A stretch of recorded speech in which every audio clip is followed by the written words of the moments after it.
impressionante, porque em ano da Conferência de Copenhague pelo Meio Ambiente, movimentos e movimentos e movimentos, fala-se de aquecimento global. A gente vê em Belo Horizonte coisas que não aconteciam, chuva de granizo, enchentes cada vez maiores, nosso sistema de drenagem já não suporta mais, o calor que vem durante o inverno, o frio que vem durante o verão, a seca durante as águas de março, e a gente acha que o meio ambiente ainda pode ser subestimado. 600 hectares de áreas serão destruídas. Isso significa que 14.400 toneladas de dióxido de carbono todos os anos passarão a rodar a mais em Belo Horizonte, no ar.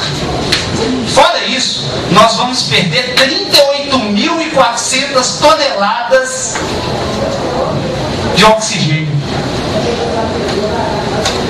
São 18.700 metros quadrados ou metros cúbicos de oxigênio que por ano os nossos filhos não vão ter para respirar.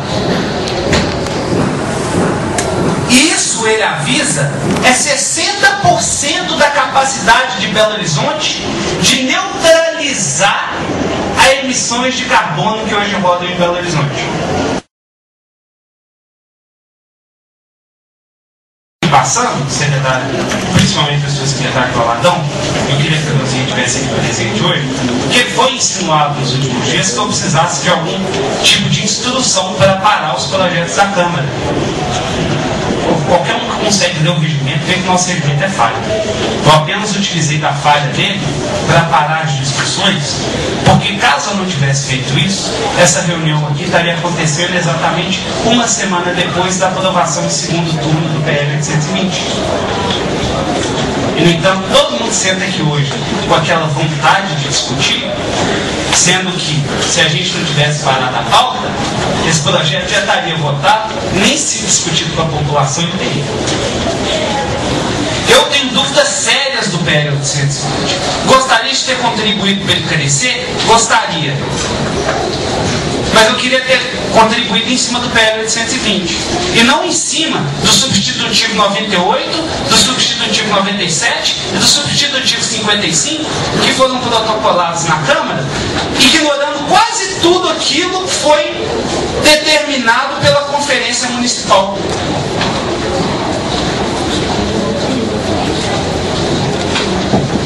Eu queria realmente ter contribuído para aqueles projetos, porque aquela conferência não discutiu o Isidoro, não.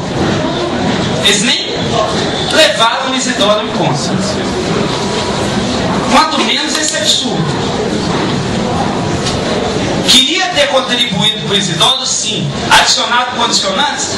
Já que não dá para impedir esse absurdo, vamos pelo menos tentar amenizar? Gostaria, mas para isso eu precisava que o governo tivesse protocolado o projeto 1 hora antes da votação em segundo turno. Em primeiro turno. Hoje eu me encontro com a obrigação de ser radicalmente contra isso, porque simplesmente veio de cima para baixo, sim, apesar do que estão dizendo, e puseram uma discussão a toque de caixa.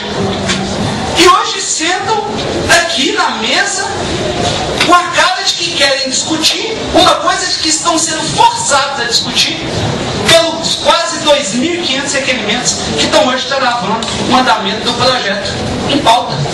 Muito bem, vereador. Isso mesmo.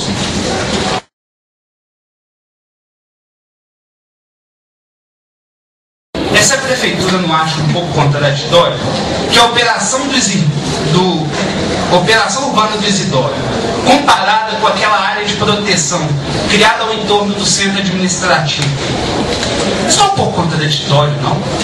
De um lado da linha verde, a prefeitura trava a construção, o aumento dos prédios, o aumento do número de habitantes, porque fala que isso sobrecarregaria o vetor norte. Sendo que o aumento ali seria no máximo de 100 mil habitantes em todo o potencial construtivo da região norte. Do outro lado, colocam 250 mil habitantes num espaço de 1/3 do tamanho para utilizar das mesmas vias urbanas e viárias não parece um pouco contraditório? E dois, isso não vai contra a questão do livre mercado? Vocês não acham que isso pode ser compreendido por alguns como reserva de mercado? Impedir que seja feito construção de um lado para poder que outras pessoas pudessem valorizar mais os empreendimentos dentro do outro?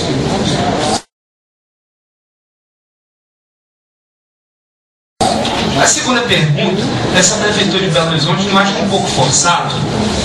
A gente está quase 100 milhões de reais de contrapartida para o empreendimento privado.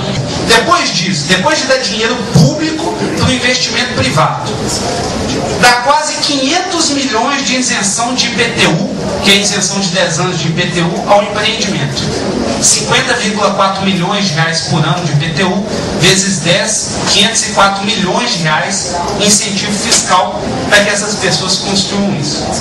Depois disso tudo, ainda dá 395 mil UTDCs, que tem um valor hoje de mercado entre R$200 e R$4.000, a gente colocando uma média de R$2.000, dá mais ou menos 790 milhões de reais em dinheiro vivo para os empreendedores.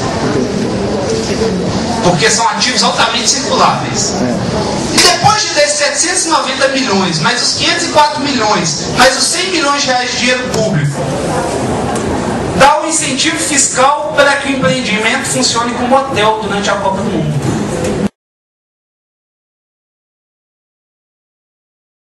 A prefeitura não acha que, como contrapartida para a construção de uma região com 250 mil habitantes, a gente ia precisar de pelo menos um pronto-socorro na região? 250 mil pessoas a mais, será que a Isoleta Neves tem essa capacidade? Será que a UPA de Venda Nova tem essa capacidade? Mas, ou será que ele ficou de fora porque seria uma das estruturas mais caras que o empreendedor privado pode construir hoje em dia? A nível de construir e equipar, claro. É isso que eu imagino que a gente deveria exigir de uma pessoa como essa. Construir e equipar um pronto-socorro.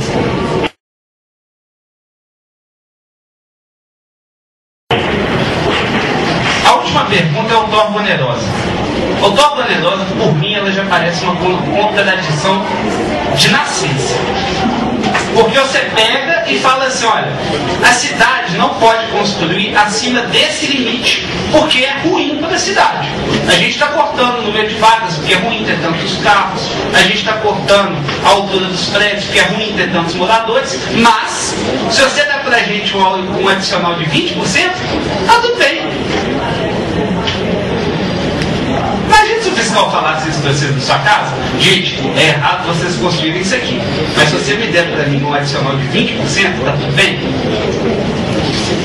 Colocado desse jeito, não parece uma coisa de ética?